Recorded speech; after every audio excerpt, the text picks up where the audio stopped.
नमस्कार, मी सुनीता शिरपूरकर. नागपुरी स्वाद विथ सुनीतामध्ये आपलं खूप खूप मनापासून स्वागत आहे.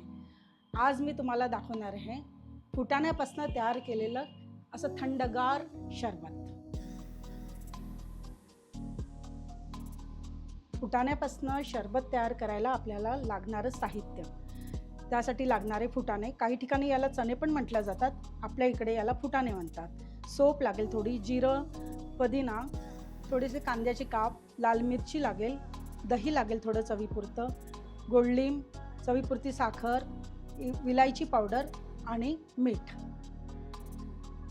तर कढई मांडलेली आहे. ऑलरेडी फुटाणे हे भाजलेलेच असतात, पण परत आपण याला थोडंसं शेकून घेऊया.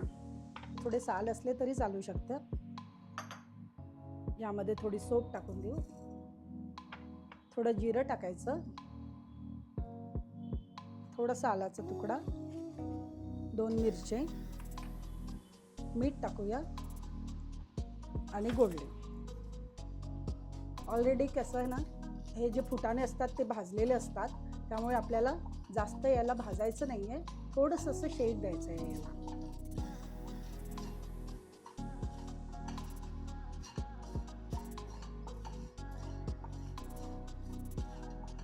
ते तयार झालेलं आहे. आता याला आपण मिक्सरच्या पॉटमध्ये काढूया. फुटाण्याचं शरबत करायला जी सामग्री घेतली होती आपण, जी भाजून घेतली थोडीशी, त्याला आता मिक्सरच्या पॉटमध्ये बारीक करून घेऊया.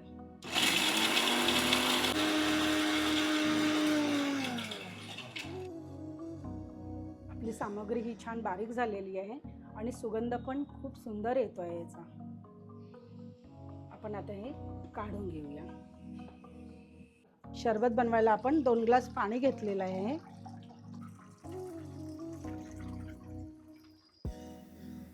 त्यामध्ये जे प्रीमिक्स आपण तयार केलं होतं ते आपण 1 महिनाही डब्यामध्ये जर भरून ठेवलं ना, तर त्याचं शरबत आपण केव्हाही तयार करू शकतो.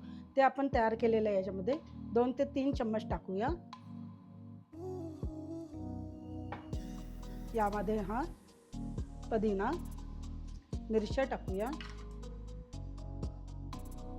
यामध्ये थोडं आपण दही टाकूया. आपलं हे आंबट गोड शरबत एकदम तयार. बर्फ,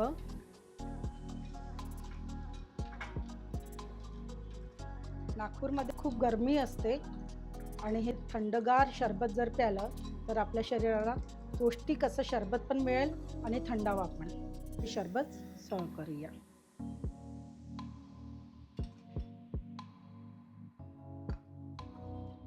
आपलं हे प्रोटीनयुक्त थंडगार चना शरबत तयार.